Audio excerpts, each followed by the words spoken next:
Loud speaker 90 FM के सभी सम्मानित दर्शक बंधुओं को कोटि कोटि धन्यवाद।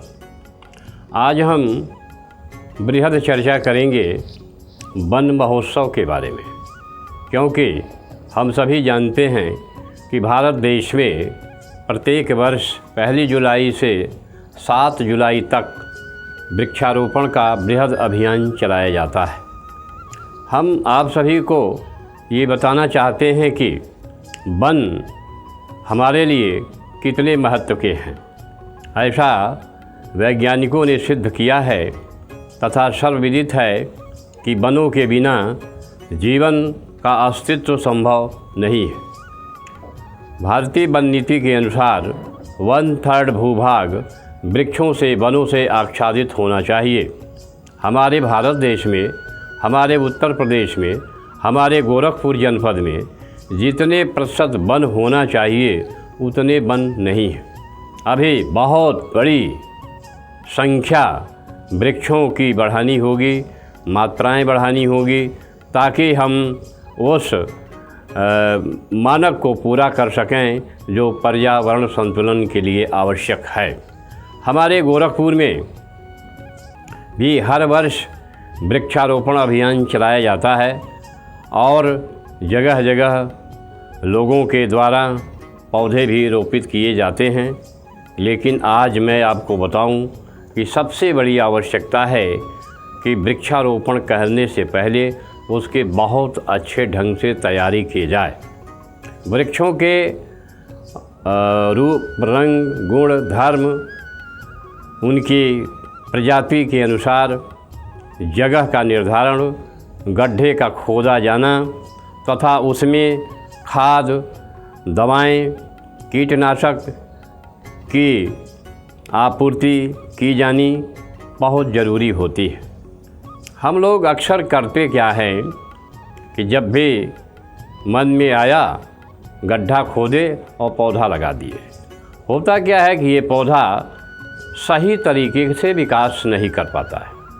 आज यही वजह है कि पूरे भारत देश में करोड़ों की संख्या में पौधे लगाए जाते हैं, लेकिन जब देखा जाता है तो उतनी संख्या में पौधे जीवित दिखाई नहीं देते। और जब तक हम सही तरीके से पौधों को नहीं लगाएंगे तब तक पौधों की सर्वाइवल रेट अच्छी नहीं होगी। तो मैं आज आग्रह करूंगा अपने लाउड स्पीकर 90 FM के माध्यम से कि वृक्षारोपण भी महाअभियान है। वैज्ञानिक तरीके से पौधों को रोपित किया जाना अति आवश्यक है। आज ही से हम पौधे लगाने की तैयारी शुरू कर दें, क्योंकि जब तक हम पौधे को सही ढंग से नहीं लगाएंगे, सही जगह पर नहीं लगाएंगे, भरपूर मात्रा में नहीं लगाएंगे, भरपूर संख्या में नहीं लगाएंगे, तब तक हम पर्यावरण की अच्छी तरह से सुरक्षा नहीं कर पाएंगे। और जब पर्यावरण हमारा सुरक्षित नहीं होगा तो विभिन्न प्रकार की आपदाएं हमारे सामने आती रहेंगी।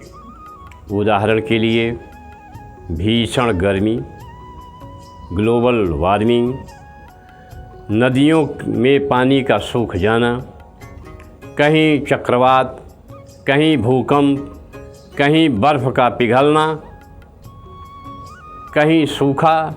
इस प्रकार से हर साल, हर महीने ये सुनने को, देखने को मिलता है कि हम लोग प्राकृतिक आपदाओं से घिरे हुए। इसके अतिरिक्त आप देखिए ध्वनि प्रदूषण, वायु प्रदूषण, जल प्रदूषण, मृदा प्रदूषण, प्लास्टिक प्रदूषण, तमाम प्रकार के प्रदूषण से भी हम घिर गए।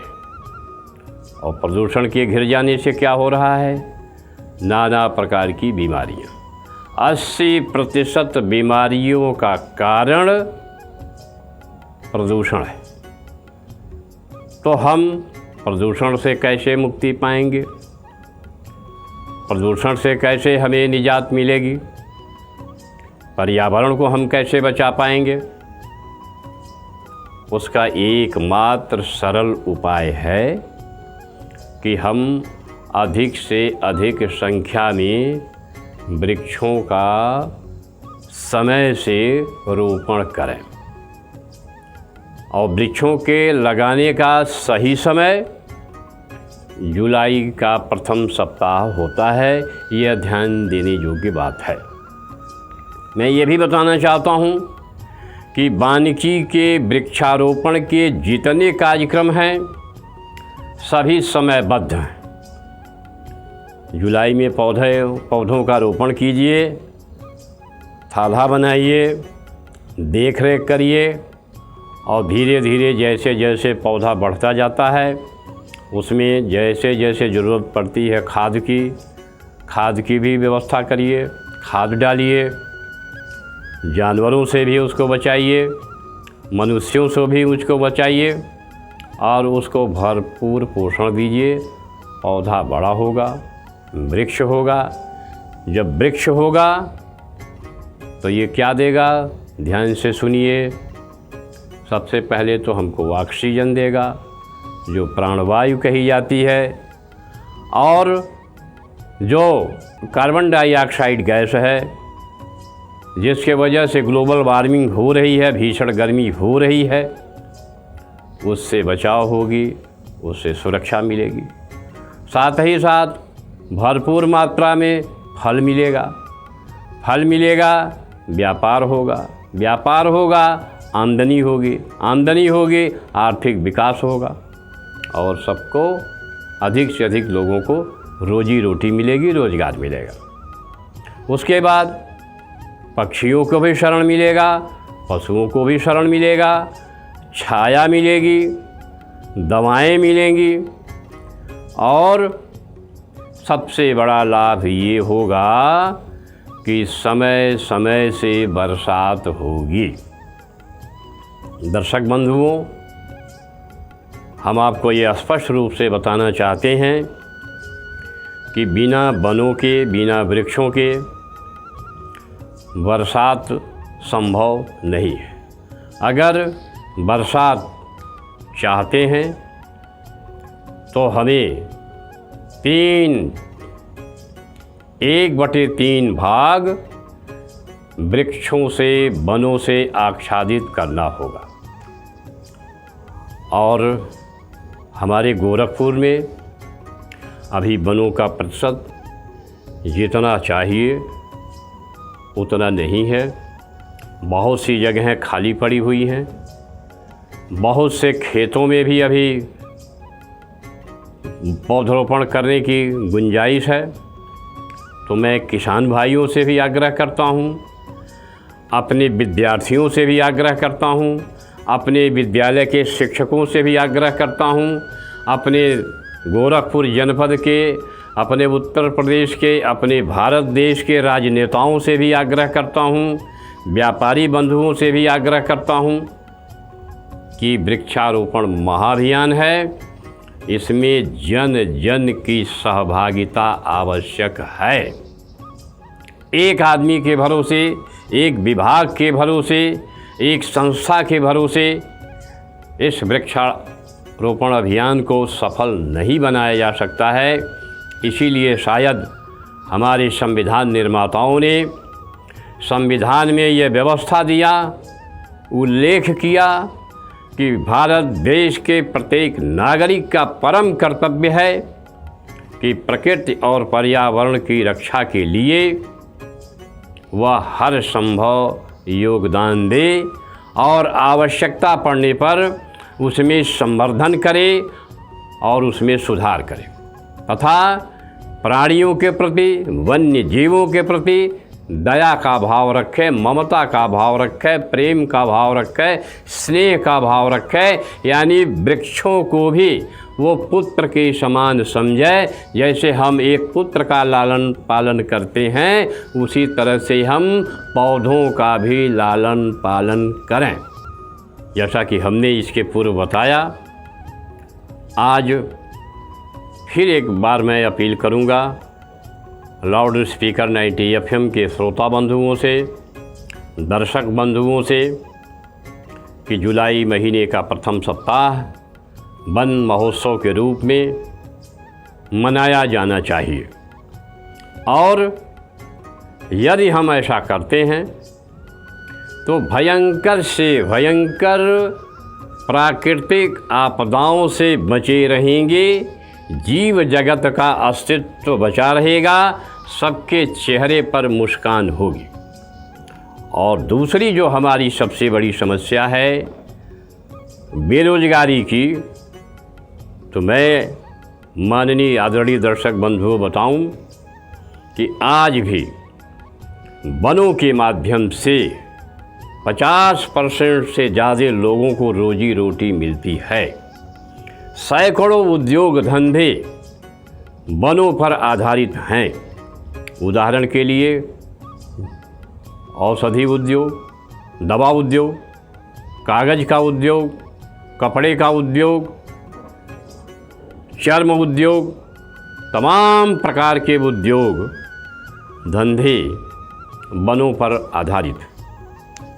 तो हमें बहुत बड़ा एक रोजगार का भी अवसर मिलेगा। एक ही वृक्ष की ज़्यादा अधिकता हमको दिखाई देती है, लेकिन मैं आग्रह करता हूँ लाउड स्पीकर 90 FM के माध्यम से कि वृक्षों में भी विविधता लाना है। हमारे पर्यावरण के अनुकूल, हमारे पर्यावरणीय महत्व के जो पौधे हैं, जो वृक्ष हैं, उनकी संख्या अनियोजित विकास के कारण दिन प्रतिदिन घटती जा रही है। अब आप जानना चाहेंगी वो कौन से वृक्ष हैं।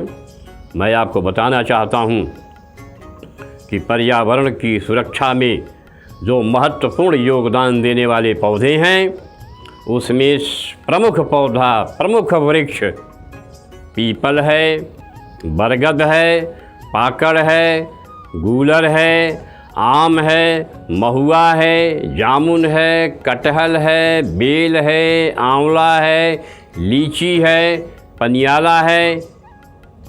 ये पौधे हमारे पर्यावरण की सुरक्षा में महत्वपूर्ण भूमिका निभाते हैं।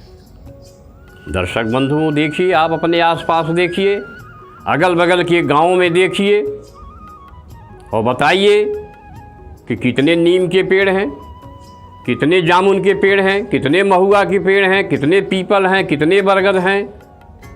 आपको कहीं कहीं देखने को मिलेगा।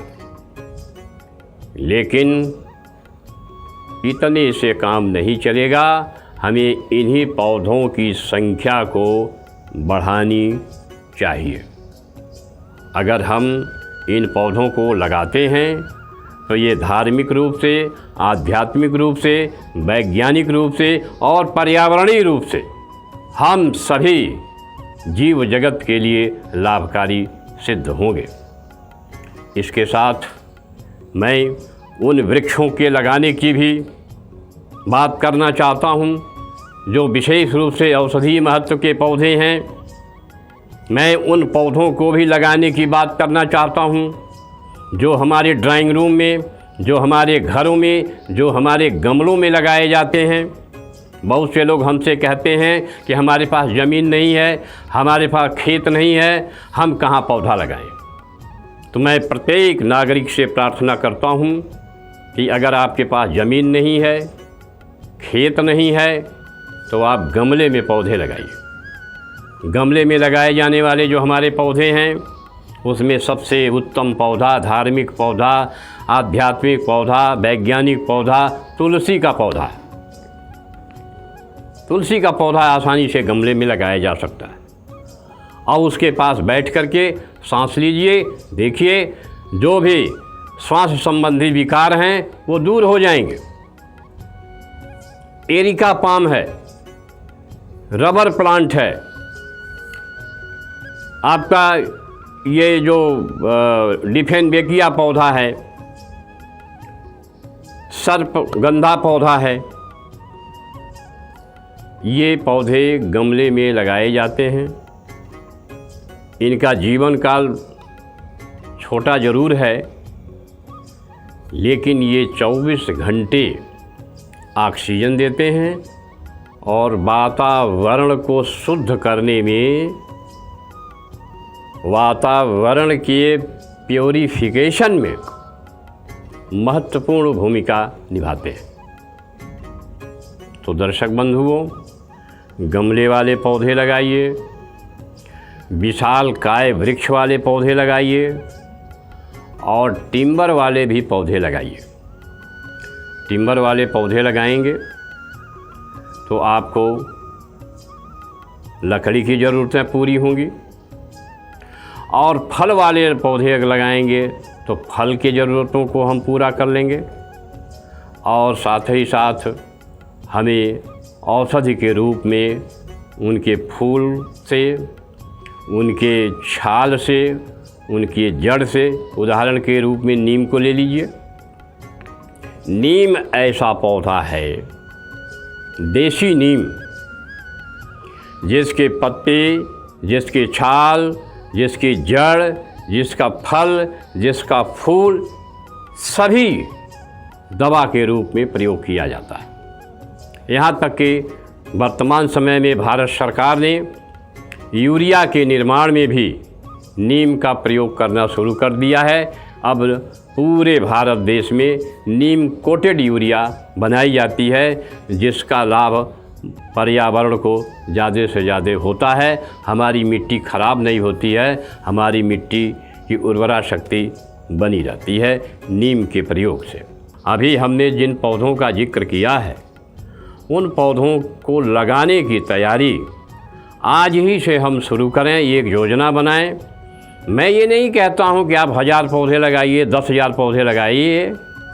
मैं सिर्फ इतना ही निवेदन करता हूँ कि आप 1 पौधा लगाइए, 2 पौधा लगाइए, 10 पौधा लगाइए, लेकिन लगाए गए पौधों की सुरक्षा सुनिश्चित कीजिए, बचाइए उसको, क्योंकि लगाए जाने वाले पौधे हम बचा नहीं पा रहे हैं, और जब तक बचाएंगे नहीं तब तक हम वृक्षावरण को बढ़ा नहीं पाएंगे, और जब तक वृक्षावरण बढ़ेगा नहीं तब तक हमारा जो पर्यावरण है ये संतुलित नहीं होगा, यानी प्रदूषण बढ़ता रहेगा, और प्रदूषण बढ़ता रहेगा तो प्राकृतिक आपदाएं, बेमौसम बरसात, बेमौसम सूखा, बेमौसम भूकंप, चक्रवात, ये सब आते रहे।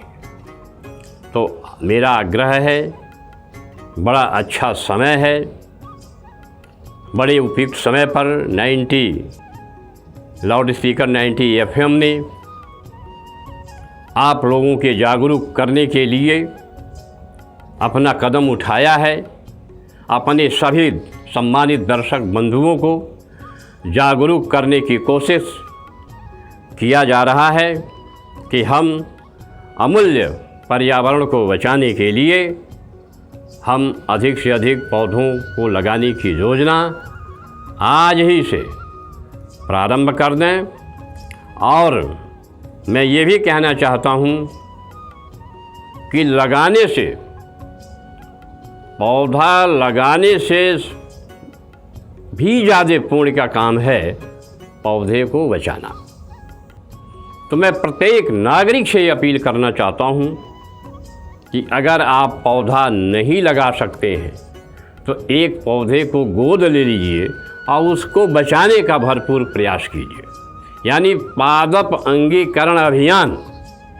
एक एक पौधे से हम लड़कों को गोद लेते हैं, बच्चों को गोद लेते हैं, उसी प्रकार से जो भी पौधे सरकार के द्वारा या जनता जनार्दन के द्वारा लगाए जा रहे हैं, उन लगाए गए पौधों को हम अपनी क्षमता के अनुसार गोद ले लें और गोद ले करके उनका देख रेख करें, देख रेख करके उनको बड़ा करें। जब वृक्ष बड़ा हो जाएगा तो वृक्ष का स्वभाव ही है परोपकार करना।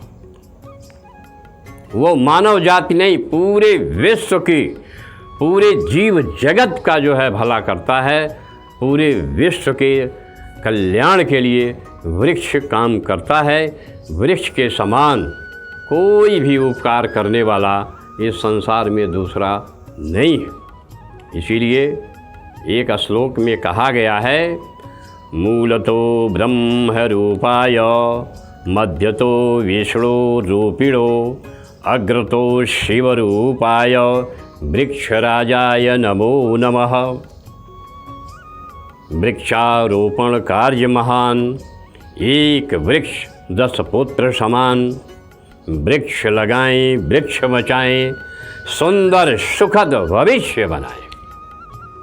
हमारा भविष्य उज्जवल होगा जब हम अधिक से अधिक वृक्षारोपण करेंगे, पौधों को लगाए, पौधों को बचाए। देखिए, आपके समाज में बेरोजगारी दूर होगी, आपके समाज में वातावरण शुद्ध होगा, आपका समूचा पर्यावरण स्वच्छ रहेगा और नाना प्रकार के प्रदूषण जो है वो कम होंगे और तमाम प्रकार की जो गंभीर बीमारियां हैं उनसे हम निजात पाएंगे। कुल मिलाकर के हम लोग सुखी रहेंगे, संपन्न रहेंगे, समृद्ध रहेंगे। हर नागरिक खुशहाल रहेगा और हम एक दूसरे देश के लिए उदाहरण बनेंगे कि भारत देश में इतना सुंदर वृक्षारोपण है, भारत देश में इतना सुंदर वनीकरण है कि भारत देश में प्राकृतिक आपदाओं की मात्रा बहुत कम है। भारत देश की नदियां हमेशा अविरल बहती रहती हैं। भारत देश के कुएं, पोखरे, तालाब हमेशा भरे रहते हैं। भारत देश में जल की कमी नहीं है, भारत देश में वन की कमी नहीं है, भारत देश में संपदा की कमी नहीं है। भारत देश प्राकृतिक संपदाओं से परिपूर्ण देश है। तो हम अपने को सुरक्षित रखें, समाज को सुरक्षित रखें और देश को सुरक्षित रखें वृक्षारोपण के माध्यम से, वन महोत्सव के माध्यम से। इसी के साथ मैं सबको कोटि कोटि धन्यवाद देता हूँ तथा अपनी वाणी को विराम देता हूँ। जय हिंद, जय भारत।